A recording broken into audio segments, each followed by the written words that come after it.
Hello बच्चों, आज हम राजनीतिक विकास के भाग 1 पर चर्चा करेंगे।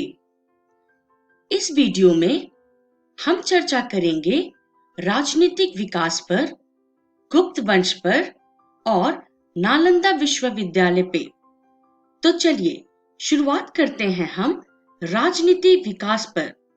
बच्चों, मौर्य समाज के पतन के बाद भारत जो है वो लंबे समय तक एक शासन तंत्र के अंतर्गत नहीं आ सका। हालांकि कुषाणों और सातवाहनों ने कुछ हद तक भारत में स्थिरता लाने की प्रयास जरूर कर सके, परंतु उत्तर और दक्षिण भारत तक ही उनका यह प्रयास सीमित रहा। तो इस राजनीतिक विघटन का सामना करने के लिए मुख्य रूप में भारत में 3 नए राजवंश का उदय हुआ। पहला गुप्त वंश, दूसरा नागशक्ति वंश और तीसरा वाकाटक। ये जो गुप्त वंश था, इनकी जो शासन थी वो पूरे भारत में फैली हुई थी। वहीं पे नागशक्ति का सिर्फ मध्य भारत तक सीमित था और वाकाटक का दक्षिण भारत में। चलिए अब हम आगे बढ़ते हैं। आगे बढ़ते हुए हम अपनी चर्चा अब शुरू करेंगे गुप्त वंश से। बच्चों, भारतीय इतिहास में गुप्त वंश का शासन अत्यंत विख्यात रहा है। मौर्य वंश के पतन के बाद नष्ट हुई राजनीतिक एकता को पुनः स्थापित करने का श्रेय जो है वो गुप्त वंश को ही जाता है। बच्चों, आप इस मानचित्र में देख सकते हैं कि गुप्त वंश की जो शासन व्यवस्था थी वो भारत के कितने बड़े क्षेत्र में फैली हुई थी। अनेक विद्वानों ने गुप्त वंश के शासन को भारतीय पुनर्जागरण या स्वर्ण युग काल का भी नाम दिया है। बच्चों, गुप्त वंश के प्रारंभिक राज्य आधुनिक उत्तर प्रदेश और बिहार में था। चलिए अब हम आगे बढ़ते हैं और अपनी चर्चा गुप्त वंश पे जारी रखते हैं। बच्चों, अब हम बात करेंगे समुद्रगुप्त की। समुद्रगुप्त जो थे वो एक महान विजेता और पराक्रमी शासक थे। इसलिए विंसेंट स्मिथ ने उन्हें नेपोलियन की उपाधि दी और तब से समुद्रगुप्त को भारत का नेपोलियन के नाम से जाना जाता है।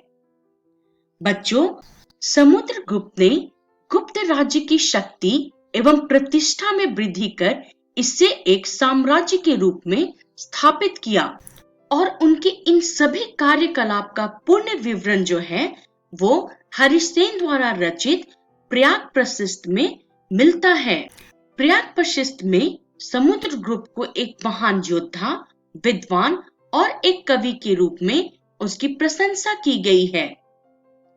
समुद्रगुप्त ने साम्राज्य की स्थापना के अतिरिक्त प्रशासनिक व्यवस्था कायम कर पूरे साम्राज्य में सुख एवं शांति का राज्य स्थापित किया था।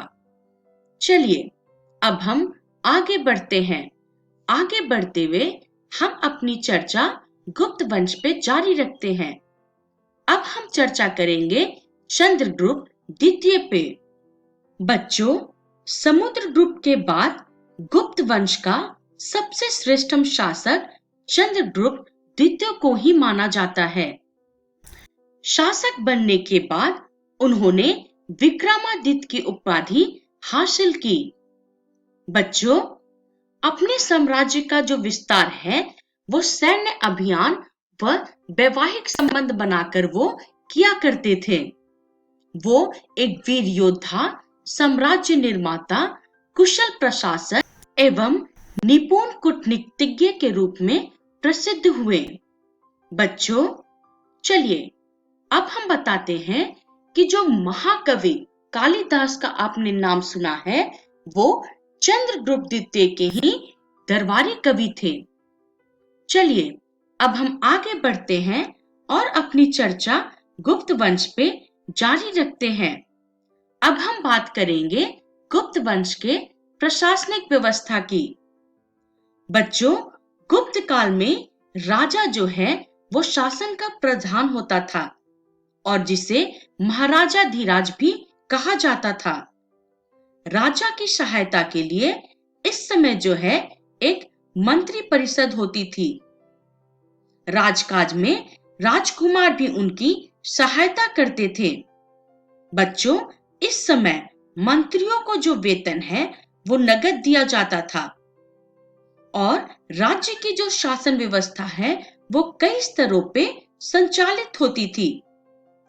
प्रांत के जो शासक होते थे उन्हें उपरिक कहा जाता था और इस समय भूमि कर उपज का लगभग 1/6 अर्थात 1/6 भाग था।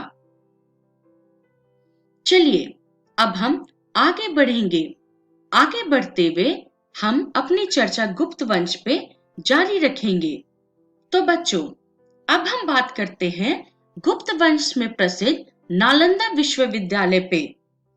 बच्चों, प्राचीन भारत के शिक्षा केंद्रों में नालंदा विश्वविद्यालय का महत्वपूर्ण स्थान रहता है।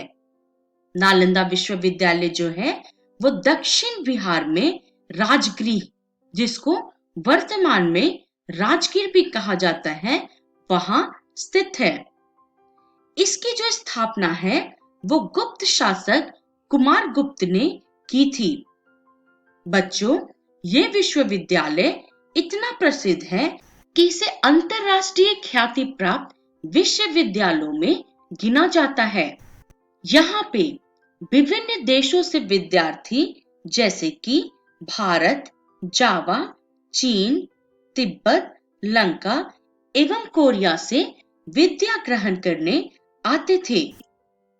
ये जो नालंदा विश्वविद्यालय है, जहां बौद्ध धर्म के महायान शाखा का अध्यापन विशेष रूप से होता था।